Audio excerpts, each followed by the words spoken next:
All right, everybody, we're live here at Facebook New York. My name is Michelle Klein. I'm the Business Marketing Director here at Facebook for North America. And I'm delighted to be joined by Mohammed Dewji, who is the president and owner of the Metal Group. And he's here to share some insights as part of our Leadership Live series. A little bit about Mo. He's one of the most influential business leaders in Africa. He's an active philanthropist and a former member of parliament. He grew up in Tanzania and was educated here at Georgetown University. He then returned home to join his family business, the Metal Group, which is now a multinational conglomerate.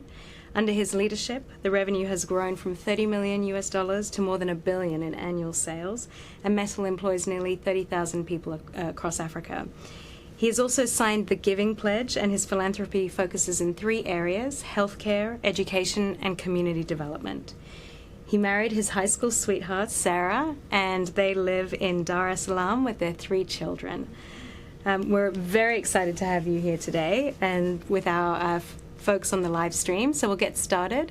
Let's start with how you got to where you are today. You have a phenomenal career. Let's talk about the leadership that led you to this place. So there are 2 areas of leadership I would like to talk about. One is, as you mentioned, I was a member of parliament. So I graduated from Georgetown. I was born in a very small town called Singida in central Tanzania. I was actually born at home with a midwife. I didn't make it to the hospital. Almost died. My mom had to go through 18 hours of labor. But anyway, I made it. So when I went back to Dar, that was the first place because I'd left Singida when I was 3 years old.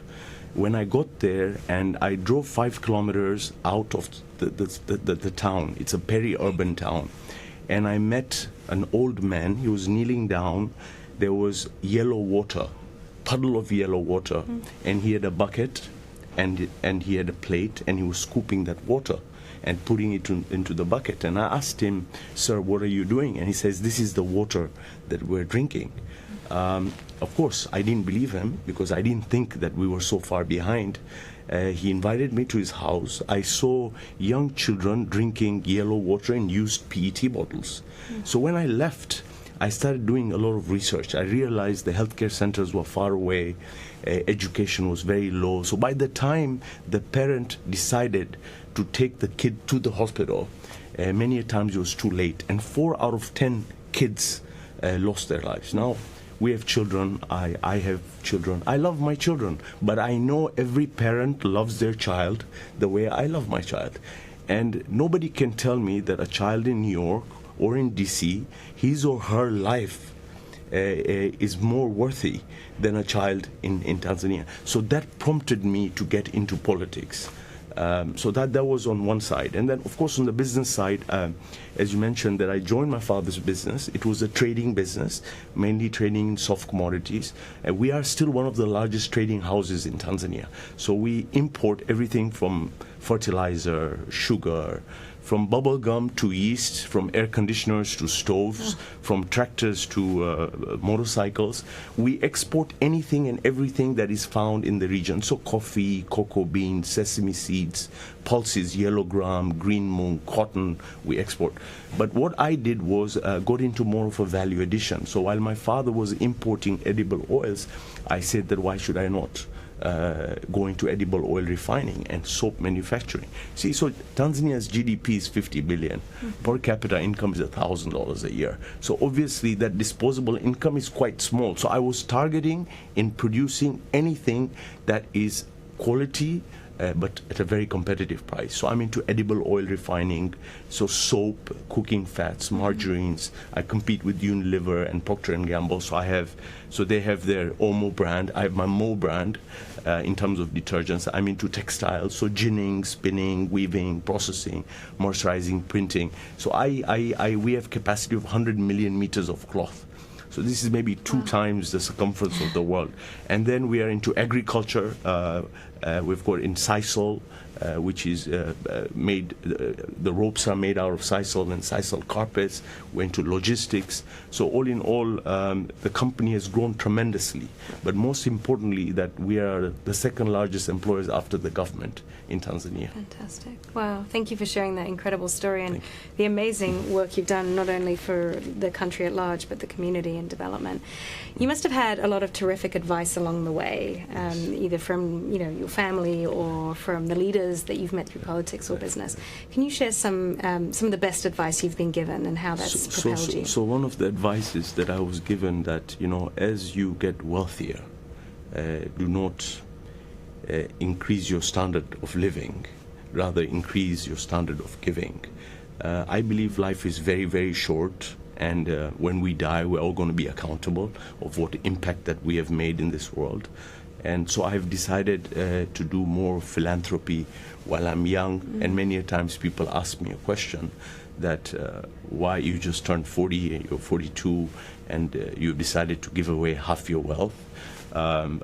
It's because, and nobody knows how old you're going to live to be. I mean, there are people that are lucky to be 80, but anything can happen at any time. So that's wonderful and amazing to hear. And so I imagine that throughout your experience, you faced trials and tribulations in growing the business, and the focus that you've had on philanthropy and some of the things that you've seen along the way.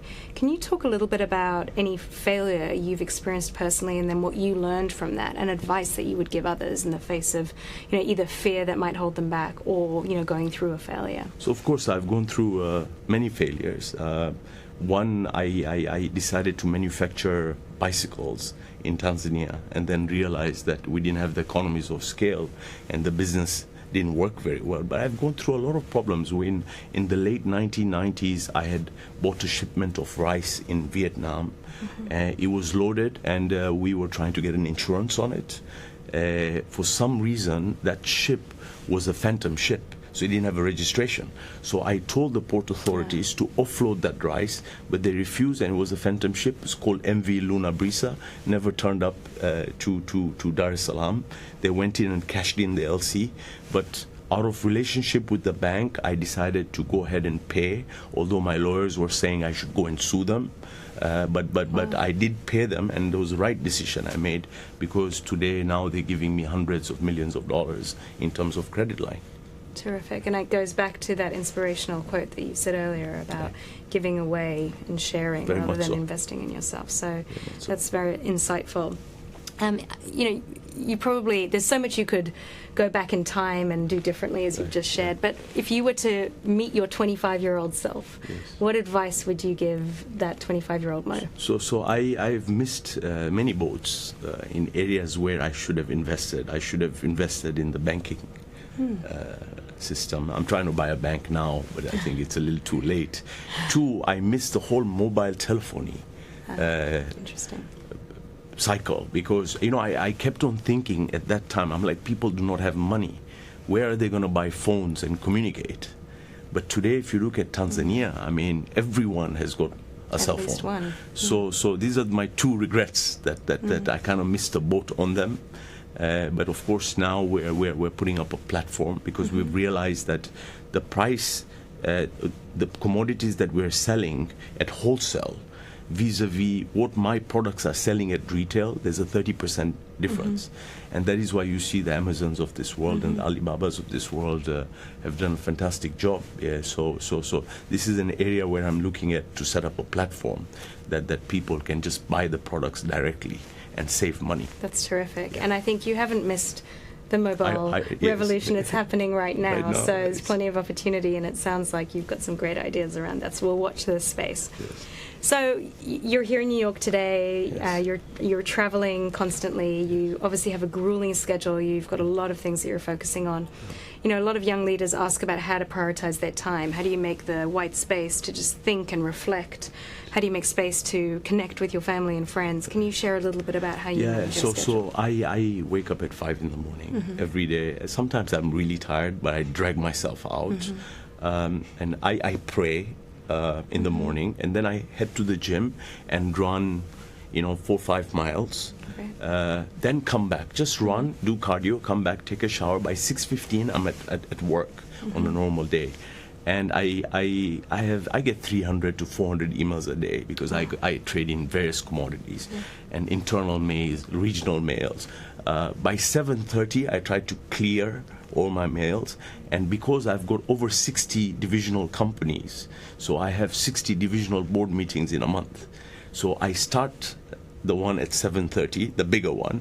By 12:30 I'm done. I sit in the car, because I was a politician in Tanzania, we've got 10, 12 newspapers. So I'm in the car, I'm reading the newspapers, and I head back to the gym because it's a full day that has happened, and I just do weights for 45 minutes. Gosh. I come out, and my house is very close. I go and have lunch with my wife, and it's nice. I get to see my kids, even if it's for 15 minutes. And when I get back, so the adrenaline starts again, and it's a whole new day for me. And then, of course, I continue running meetings, and then I have guests. In the by the time it's like 8:30, I come back. I reflect a lot when I'm traveling. It's like a holiday. Traveling is always a holiday. Also when you're traveling for work, because you're out of the norm, right? So whether I'm on the plane, I get to read, get to think, I get to strategize. But I have a fantastic team of people, and everyone at METL is great. So it's a great support. That's awesome. I think I'm going to take away that my goal is to have a zero inbox by 7:30 a.m. in the future. That sounds like a wonderful ambition. Thank you for sharing that. And it's always interesting to hear how different leaders manage their time. So that's great. Do you have a leadership role model, someone that you aspire to or seek advice from? So I have a role model. I think I really like Warren Buffett.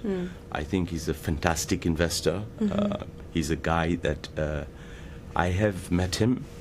I've been following him for many years. I think he has a great heart. I think he's very simple and very humble. He's given away most of his money.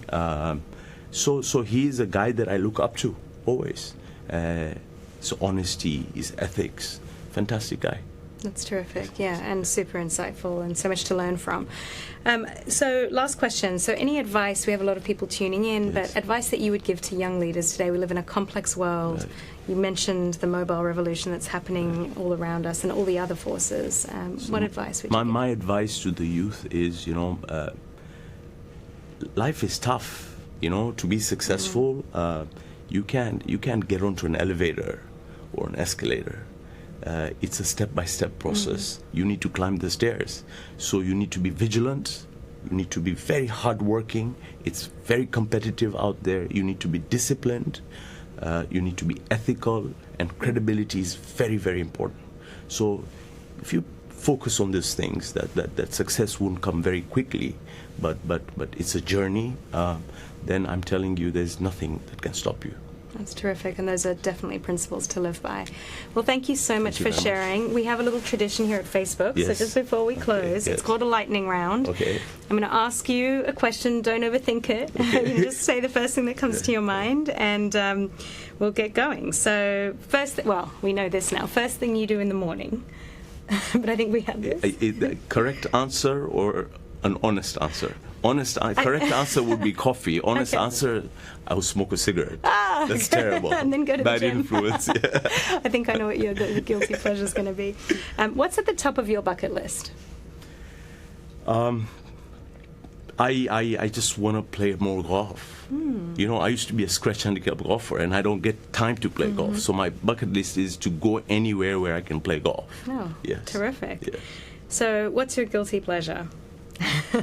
Eating a lot of chocolates. Oh, okay. And that too at night, before I go to sleep. Okay, but there's 2 workouts during the day to work that off, which is great. So you're in New York. Where are you headed next? I'm going to Dubai, but I came from Mauritius. The president had invited me, so we had a fantastic state dinner and met the Prime Minister. Great country. So I'm heading to Dubai. I have some work there, and then head back to Dar es Salaam. Great. And then your favorite vacation destination for you and the family? So for me, it's Dubai, because I think it's because my wife likes it there. She finds it very, very safe, and she can let the kids go alone and not worry. So it is Dubai. That's terrific. Yes. And then final question, any 3 guests that you would have for dinner, living or dead, that you would like to have around and have a conversation with? I would like to... I haven't met Mwalimu Nyerere. This is the man who brought independence to Tanzania. I've met all the presidents, but it's him that I haven't met, and I would love to talk to him about it. Martin Luther King, Nelson Mandela.